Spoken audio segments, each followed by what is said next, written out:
दोस्तों, आप सभी का मेरे YouTube चैनल में स्वागत है। आज हम पढ़ेंगे अध्याय 18 ऊर्जा स्वरूप एवं स्रोत एनर्जी फॉर्म्स एंड रिसोर्स का लेक्चर 7, जिसमें आज का हमारा टॉपिक है ऊर्जा के वैकल्पिक स्रोत का पार्ट 2, जिसमें आज का हमारा टॉपिक है चौथा नाभिकीय ऊर्जा। ओके, तो इसमें हम लोग नाभिकीय ऊर्जा के बारे में जानेंगे कि नाभिकीय ऊर्जा क्या होता है। तो चलिए इस टॉपिक में आगे बढ़ते हैं। नाभिकीय ऊर्जा। आपको ज्ञात है कि प्रत्येक परमाणु के नाभिक में प्रोटॉन तथा न्यूट्रॉन होते हैं। ओके, तो जैसे कि हमको पता है कि जो प्रत्येक जो परमाणु के जो नाभिक होता है उसमें प्रोटॉन तथा न्यूट्रॉन होते हैं तथा इलेक्ट्रॉन विभिन्न कक्षाओं में नाभिक को घेरे रहते हैं। ओके, तो जो इलेक्ट्रॉन होता है क्या करता है, वह जो प्रोटॉन तथा न्यूट्रॉन का क्या करता है, वह चक्कर लगाता है। वैज्ञानिकों ने अध्ययनों से यह ज्ञात किया कि किसी पदार्थ के परमाणु के केंद्र में स्थित नाभिक और सीमित ऊर्जा के भंडार है। इसी ऊर्जा को नाभिकीय ऊर्जा कहा जाता है। ओके, तो नाभिकीय ऊर्जा क्या है, तो आप लोग याद रखिएगा कि वैज्ञानिकों ने अध्ययनों से यह ज्ञात किया है कि किसी पदार्थ के परमाणु के केंद्र में स्थित नाभिक और सीमित ऊर्जा के भंडार होता है। इसी ऊर्जा को ही नाभिकीय ऊर्जा कहता है। ओके, नाभिकीय ऊर्जा को दो प्रकार की अभिक्रियाओं से प्राप्त किया जाता है। तो नाभिकीय ऊर्जा को किस प्रकार से प्राप्त किया जाता है, तो नाभिकीय ऊर्जा को दो प्रकार की अभिक्रियाओं से प्राप्त किया जाता है। ये निम्न है। पहला है नाभिकीय विखंडन न्यूक्लियर फ्यूजन एवं वह है नाभिकीय संलयन न्यूक्लियर फ्यूजन। ओके, तो यहाँ पर ये फ्यूजन है, यहाँ पर फ्यूजन है। ओके, तो इसमें आप लोग कंफ्यूज मत होइएगा। ओके, तो पहला नाभिकीय विखंडन न्यूक्लियर फ्यूजन और वह है नाभिकीय संलयन न्यूक्लियर फ्यूजन। ओके, तो चलिए इसके बारे में समझते हैं कि नाभिकीय विखंडन एवं नाभिकीय संलयन क्या होता है। नाभिकीय विखंडन। ओके, तो चलिए नाभिकीय विखंडन के बारे में समझते हैं कि नाभिकीय विखंडन क्या होता है। नाभिकीय विखंडन अभिक्रिया एक ऐसी प्रक्रिया है जिसमें किसी भारी परमाणु जैसे यूरेनियम, प्लूटोनियम अथवा थोरियम के नाभिक को निम्न ऊर्जा न्यूट्रॉन से बमबारी कराकर हल्के नाभिकों में तोड़ा जा सकता है। तो नाभिकीय विखंडन क्या होता है, इसमें इस अभिक्रिया में क्या किया जाता है कि भारी परमाणु जैसे कि यूरेनियम हो गया, प्लूटोनियम अथवा थोरियम के नाभिकों को निम्न ऊर्जा न्यूट्रॉन से बमबारी कर करके हल्के नाभिकों में तोड़ा जाता है।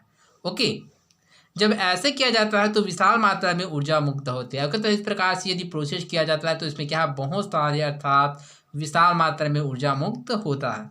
यह तब होता है जब मूल नाभिक का द्रव्यमान उत्पादों के द्रव्यमानों के योग से कुछ ही अधिक होता है। तो यह प्रक्रिया कब होता है, तो इसमें याद ही रखिएगा कि यह तब होता है जब मूल नाभिक का द्रव्यमान उत्पादों के द्रव्यमान के योग से कुछ अधिक होता है। अर्थात जो मूल नाभिक था, जो पहले वाले जो नाभिक जैसे कि यूरेनियम, प्लूटोनियम अथवा थोरियम का जो नाभिक का जो द्रव्यमान होगा वह अधिक होगा। किसकी तुलना में, तो वह न्यूट्रॉन की तुलना में। ओके, जो बमबारी किए जाने वाले जो न्यूट्रॉन है उसकी द्रव्यमान की तुलना में इसका अधिक होगा। जब मूल नाभिक का विखंडन होता है तब नए उत्पादों के द्रव्यमान मूल नाभिकों के द्रव्यमान से कम होता है। ओके, तो इस प्रकार जब मूल नाभिक का विखंडन होता है वो अलग अलग भागों में बढ़ जाता है, जिसके कारण से इसका जो मूल नाभिक का द्रव्यमान होता है वह कम होता है। यह द्रव्यमान क्षति ही ऊर्जा के रूप में व्यक्त होता है। तो यही जो द्रव्यमान क्षति ही ऊर्जा के रूप में मुक्त होता है। उदाहरण के लिए यूरेनियम के एक परमाणु के विखंडन में जो ऊर्जा मुक्त होती है वह कोयले के किसी कार्बन परमाणु के दहन से उत्पन्न ऊर्जा की तुलना में 1 करोड़ गुनी अधिक होता है। ओके, तो जैसे कि उदाहरण के लिए जो यूरेनियम के एक परमाणु की क्या करता है, विखंडन में जो ऊर्जा मुक्त होता है वह कोयले के किसी कार्बन परमाणु के दहन से उत्पन्न ऊर्जा की तुलना में 1 करोड़ गुना अधिक होता है। विद्युत उत्पादन के लिए डिजाइन किए जाने वाले नाभिकीय संयंत्रों में इस प्रकार के नाभिकीय ईंधन स्वपोषी विखंडन श्रृंखला अभिक्रिया का एक भाग होते हैं, जिनमें नियंत्रित दर पर ऊर्जा मुक्त होते हैं। ओके, तो इस प्रकार से विद्युत उत्पादन के लिए डिजाइन किए जाने वाले नाभिकीय संयंत्रों में इस प्रकार के नाभिकीय ईंधन स्वपोषी विखंडन श्रृंखला अभिक्रिया का एक भाग होता है, जिनमें नियंत्रित दर पर ऊर्जा मुक्त होता है। इस मुक्त ऊर्जा का उपयोग भाप बनाकर विद्युत उत्पन्न करने में किया जा सकता है। ओके, तो इस प्रकार से जो मुक्त हुए जो ऊर्जा है अर्थात इस मुक्त ऊर्जा का उपयोग भाप बनाकर विद्युत उत्पन्न करने में इसका उपयोग किया जा सकता है। ओके, श्रृंखला अभिक्रिया चेन रिएक्शन। ओके, तो चलिए इसकी चेन रिएक्शन अर्थात श्रृंखला अभिक्रिया को समझते हैं। जब यूरेनियम का क्या है जो एटॉमिक नंबर कितना होता है 92 तथा एटॉमिक मास जो इसका भार होता है वह परमाणु द्रव्यमान कितना होता है, तो वह 235। ओके, तो इस प्रकार से यहाँ पर प्रदर्शित किया गया है। जब यूरेनियम के यहाँ 92 इसका एटॉमिक नंबर है और जो एटॉमिक मास है वो 235। तो जब यूरेनियम पर मंदगामी न्यूट्रॉन की बमबारी की जाती है तो प्रत्येक यूरेनियम नाभिक लगभग 2 बराबर खंडों में टूट जाता है तथा इसके साथ ही अत्यधिक ऊर्जा एवं 3 न्यूट्रॉन उत्पन्न होते हैं। ओके, तो जैसे कि यहाँ पर देख सकते हैं, यहाँ पर जो टारगेट न्यूक्लियस मान लेते हैं, यहाँ पर ये क्या है कि न्यूक्लियस है। तो यहाँ पर न्यूट्रॉन की क्या किया जाता है, बमबारी किया जाता है। तो क्या है, यह 2 भागों में बढ़ जाता था। ये क्या है, 2 बराबर खंडों में टूट जाता है। कौन, यूरेनियम। जैसे कि आप लोग देख सकते हैं विखंडन उत्पाद तथा 3 न्यूट्रॉन उत्पन्न होते हैं, पहला न्यूट्रॉन, दूसरा न्यूट्रॉन एवं तीसरा न्यूट्रॉन। ओके, अनुकूल परिस्थितियां मिलने पर न्यूट्रॉन अन्य यूरेनियम नाभिकों को भी विखंडित कर देता है। कहता है यदि अनुकूल परिस्थितियां न्यूट्रॉनों का क्या मिलता है तो इस स्थिति में क्या करता है, जो अन्य यूरेनियम नाभिक होता है उसको भी विखंडित कर देता है। इस प्रकार नाभिकों के विखंडन की एक श्रृंखला बन जाती है जो एक बार प्रारंभ होने के बाद स्वतः ही तेजी से चलती रहती है जब तक कि समस्त यूरेनियम विखंडित नहीं हो जाता। ओके, तो इस प्रकार से नाभिकों के विखंडन की एक क्या है, श्रृंखला बन जाता है जो एक बार शुरू होने के पश्चात क्या होता है, स्वतः तेजी से चलता रहता है एवं जब तक कि समस्त यूरेनियम विखंडित नहीं हो जाता है प्रोसेस चलता रहता है। नाभिकीय विखंडन की इस अभिक्रिया को श्रृंखला अभिक्रिया कहता है। तो इस प्रकार से नाभिकीय विखंडन की जो इस अभिक्रिया होता है उसी को श्रृंखला अभिक्रिया या चेन रिएक्शन कहते हैं। तो इसमें आप लोग याद रखिएगा कि जो नाभिकीय विखंडन की प्रक्रिया चेन रिएक्शन क्या होता है। तो इसमें याद रखिएगा कि नाभिकों के विखंडन की एक क्या होता है, तो इस प्रोसेस में आप लोग याद रखिएगा कि जब क्या है, नाभिकों के विखंडन एक बार प्रारंभ होने के बाद स्वतः ही तेजी से चलती रहती है जब तक कि समस्त यूरेनियम विखंडित नहीं हो जाता। नाभिकीय विखंडन की इस अभिक्रिया को श्रृंखला अभिक्रिया या चेन रिएक्शन कहते हैं। ओके, तो जैसे कि यहाँ पर रिएक्शन के द्वारा समझाया गया, जैसे कि यहाँ पर क्या यूरेनियम है। ओके, तो यहाँ पर क्या है, बमबारी किया जाता है किसके द्वारा, न्यूट्रॉन के द्वारा। अर्थात इसका नाभिकीय विखंडन होता है तो क्या बन जाता है, बेरियम और न्यूट्रॉन में परिवर्तित हो जाता है। इसके साथ क्या बनाता है, वह 3 न्यूट्रॉन उत्पन्न करता है, इसके साथ ही ऊर्जा को उत्पन्न करता है। ओके, तो जैसे कि हम लोग चित्र साथ में देख सकते हैं, यहाँ पर क्या है, ये यहाँ पर क्या है, यूरेनियम का जो क्या है एक मॉलिक्यूल। तो यहाँ पर यूरेनियम में क्या होता है, जो न्यूट्रॉन को बमबारी किया जाता है तो यूरेनियम 2 समान भागों में टूट जाता है। जैसे कि आप लोग देख सकते हैं विखंडन उत्पाद एवं विखंडन उत्पाद। इसके साथ ही क्या होता है, यह 3 न्यूट्रॉन उत्पन्न करता है, पहले न्यूट्रॉन, दूसरा न्यूट्रॉन एवं तीसरा न्यूट्रॉन एवं इसके साथ ही क्या बहुत सारे ऊर्जा उत्पन्न करता है। ओके, श्रृंखला अभिक्रिया 2 प्रकार की होती है। ओके, जो श्रृंखला की अभिक्रिया होता है, जो चेन रिएक्शन होता है, वह 2 प्रकार के होते हैं। पहला अनियंत्रित श्रृंखला अभिक्रिया अनकंट्रोल्ड चेन रिएक्शन और दूसरा है नियंत्रित श्रृंखला अभिक्रिया कंट्रोल्ड चेन रिएक्शन। ओके, तो चलिए समझते हैं कि अनकंट्रोल्ड चेन रिएक्शन अनियंत्रित श्रृंखला अभिक्रिया एवं कंट्रोल्ड चेन रिएक्शन नियंत्रित श्रृंखला अभिक्रिया क्या होता है।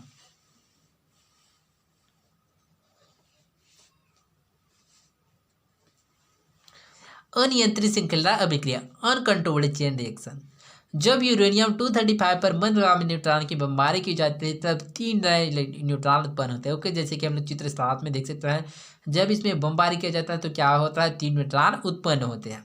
ये न्यूट्रॉन पुनः 3 यूरेनियम परमाणु का विखंडन करते हैं और पुनः प्रत्येक परमाणु से 3 न्यूट्रॉन उत्पन्न होते हैं। विखंडन की यह प्रक्रिया बहुत तीव्र गति से आगे की ओर बढ़ती है तथा कुछ क्षणों में ही समस्त पदार्थों का विखंडन हो जाता है। ओके, तो इस प्रक्रिया में क्या होता है, जो एक न्यूट्रॉन क्या होता है, जो यूरेनियम को 3 भागों में क्या करता है, जो न्यूट्रॉन 3 न्यूट्रॉन उत्पन्न करता है, उसकी पश्चात ही 3 न्यूट्रॉन क्या करता है, प्रत्येक जो यूरेनियम के जो परमाणु होते हैं उसके क्या 3-3 भागों में क्या करता है, बांटता जाता है। 3-3 न्यूट्रॉन क्या है, उत्पन्न करते जाता है। इस प्रकार से यहाँ समस्त पदार्थों का विखंडन हो जाता है। इस अभिक्रिया में विशाल मात्रा में ऊर्जा मुक्त होती है तथा एक प्रचंड विस्फोटक का रूप ले लेती है। ओके, तो इस प्रकार की अभिक्रिया में क्या होता है, एक विशाल मात्रा में ऊर्जा क्या होता है, मुक्त होते हैं तथा एक प्रचंड विस्फोटक का रूप ले लेता है। इस अभिक्रिया का उपयोग परमाणु बम बनाने में किया जाता है। ओके, तो इसको याद रखिएगा कि इस अभिक्रिया का उपयोग परमाणु बम बनाने के लिए किया जाता है। ओके, नियंत्रित श्रृंखला अभिक्रिया कंट्रोल्ड चेन रिएक्शन। ओके, तो चलिए समझते हैं कि नियंत्रित श्रृंखला अभिक्रिया या कंट्रोल्ड चेन रिएक्शन क्या होता है। नाभिकीय ऊर्जा का उपयोग रचनात्मक कार्यों में किया जाता है। नियत मात्रा में ऊर्जा प्राप्त करने के लिए इस अभिक्रिया में कृत्रिम उपायों द्वारा ऐसा प्रबंध किया जाता है जिससे प्रत्येक विखंडन में उत्पन्न न्यूट्रॉनों में से केवल एक ही न्यूट्रॉन आगे विखंडन कर पाओगे। तो नियंत्रित श्रृंखला अभिक्रिया में क्या होता है, तो इसमें याद रखिएगा कि नाभिकीय ऊर्जा का उपयोग रचनात्मक कार्यों में किया जाता है। नियत मात्रा में ऊर्जा प्राप्त करने के लिए नियत अर्थात क्या है, निश्चित मात्रा में ऊर्जा प्राप्त करने के लिए इस अभिक्रिया में कृत्रिम उपायों द्वारा ऐसा प्रबंध किया जाता है जिससे प्रत्येक विखंड में उत्पन्न न्यूट्रॉनों में से केवल एक न्यूट्रॉन आगे विखंडन कर पाए। जैसे कि यहाँ पर हम लोग देखे थे, जो अनियंत्रित श्रृंखला अभिक्रिया में क्या है, जो 3 न्यूट्रॉन उत्पन्न होता है वह तीनों क्या करता है, वह अलग अलग जो यूरेनियम के जो परमाणु होता है उसको क्या करता है, विखंडित करता है और 3 न्यूट्रॉन उत्पन्न करता है। किंतु जो नियंत्रित श्रृंखला अभिक्रिया में होता है, जो जो पहले में क्या होता है, जो एक इलेक्ट्रॉन न्यूट्रॉन क्या किया जाता है, बमबारी किया जाता है तो 3 न्यूट्रॉन उत्पन्न होता है, तो उसमें से केवल एक न्यूट्रॉन क्या है, आगे विखंडित कर पाए। ओके, तो इस प्रकार से इसमें प्रोसेस किया जाता है। इस प्रकार इस अभिक्रिया में नाभिकीय विखंडों की दर नियंत्रित है और इस प्रकार से जो इसमें नाभिकीय विखंडन की जो दर होता है वह निश्चित रहता है। अतः यह अभिक्रिया धीमी गति से होता है, जिसके कारण यह जो प्रोसेस होता है वह धीमी गति से होता है। नाभिकीय रिएक्टर में इसी अभिक्रिया का उपयोग किया जाता है। तो इस प्रकार से नाभिकीय रिएक्टर में अनियंत्रित श्रृंखला अभिक्रिया का उपयोग किया जाता है। ओके, तो इसमें आप लोग याद रखिएगा कि जो अनियंत्रित श्रृंखला अभिक्रिया इसका उपयोग कहाँ किया जाता है, तो अनियंत्रित श्रृंखला अभिक्रिया का उपयोग परमाणु बम बनाने में किया जाता है, किंतु जो नियंत्रित श्रृंखला अभिक्रिया का जो उपयोग है वह नाभिकीय रिएक्टर में किया जाता है। नाभिकीय विद्युत शक्ति संयंत्रों का प्रमुख संकर पूर्णतः उपयोग होने के पश्चात शेष बचे नाभिकीय ईंधन का भंडारण तथा निपटारा करना है, क्योंकि शेष बचे ईंधन का यूरेनियम जब भी हानिकारक या घातक कणों विकिरणों में क्षयित होता है। ओके, तो इस प्रकार नाभिक विद्युत शक्ति संयंत्रों का प्रमुख संकट यह होता है कि पूर्णतः उपयोग होने के पश्चात शेष बचे जो नाभिकीय ईंधन का जो भंडारण होता है तथा उसका निपटारा करना होता है, क्योंकि शेष बचे ईंधन का जो यूरेनियम अभी हानिकारक या घातक कणों या विकिरणों में क्षयित होता है। ओके, तो इस वजह से इसका निपटारण करना आवश्यक होता है। यदि नाभिकीय अपशिष्टों का भंडारण तथा निपटारा उचित प्रकार से नहीं होता तो इससे पर्यावरण दूषित हो सकता है। ओके, तो यदि इसका जो नाभिकीय अपशिष्टों का जो भंडारण है वह निपटारा यदि ठीक प्रकार से नहीं होता है तो इस स्थिति में क्या होता है, जो पर्यावरण क्या हो जाता है, दूषित हो जाता है।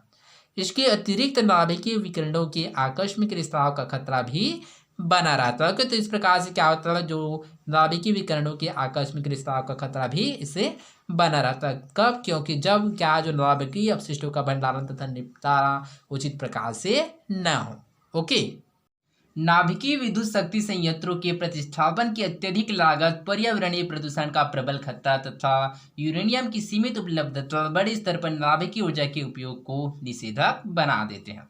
ओके, तो इस प्रकार से जो नाभिकीय विद्युत संयंत्र जो नाभिकीय विद्युत शक्ति संयंत्रों की जो प्रतिष्ठापन की अत्यधिक जो लागत होता है वह पर्यावरणीय प्रदूषण का प्रबल खतरा तथा यूरेनियम की सीमित उपलब्धता बड़े स्तर पर नाभिकीय ऊर्जा के उपयोग को निषेधक बना देता है।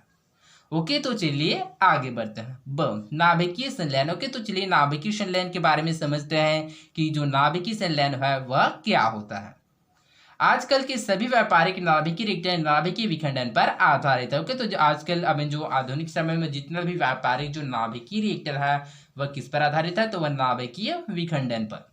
परंतु एक अन्य अपेक्षाकृत सुरक्षित प्रक्रिया जिसे नाभिकीय संलयन कहते हैं द्वारा भी नाभिकीय ऊर्जा उत्पन्न करने की संभावना व्यक्त की जा रही है। ओके, तो इसके साथ ही जो नाभिकीय संलयन है इसके द्वारा भी क्या ऊर्जा उत्पन्न करने की जो संभावना है उसको व्यक्त किया जा रहा है। संलयन का अर्थ है दो हल्के नाभिकों को जोड़कर एक भारी नाभिक बनाना जिसमें सामान्यतः हाइड्रोजन अथवा हाइड्रोजन समस्थानिकों से हीलियम उत्पन्न की जाती है। ओके, तो संलयन का अर्थ क्या होता है, तो इसमें आप लोग याद रखिएगा कि जो संलयन का अर्थ होता है वह दो हल्के नाभिकों को जोड़कर एक भारी नाभिक बनाना। ओके, तो जिसमें सामान्यतः हाइड्रोजन का उपयोग किया जाता था, सामान्यतः हाइड्रोजन अथवा हाइड्रोजन समस्थानिकों से हीलियम उत्पन्न किया जाता है, जैसे कि यहाँ पर समीकरण में प्रदर्शित किए गए हैं। जैसे कि यहाँ पर हाइड्रोजन की क्या है समस्थानिक है 1s2 प्लस 1s2, यह क्या है हाइड्रोजन है। नाभिकीय संलयन करवाते हैं अर्थात तो क्या होता है ये आपस में जुड़कर हीलियम बनाते हैं। जैसे कि आप लोग जानते हैं हीलियम का जो एटॉमिक नंबर जो परमाणु क्रमांक होता है वह 2 होता है, एटॉमिक जो मास होता है परमाणु भार वो क्या होता है वह 4 होता है। इस वजह से क्या है यहाँ पर 2 और 4 प्रदर्शित किया गया। इसके साथ ही ऊर्जा मुक्त होता है। ओके, लगभग 21.6 MeV।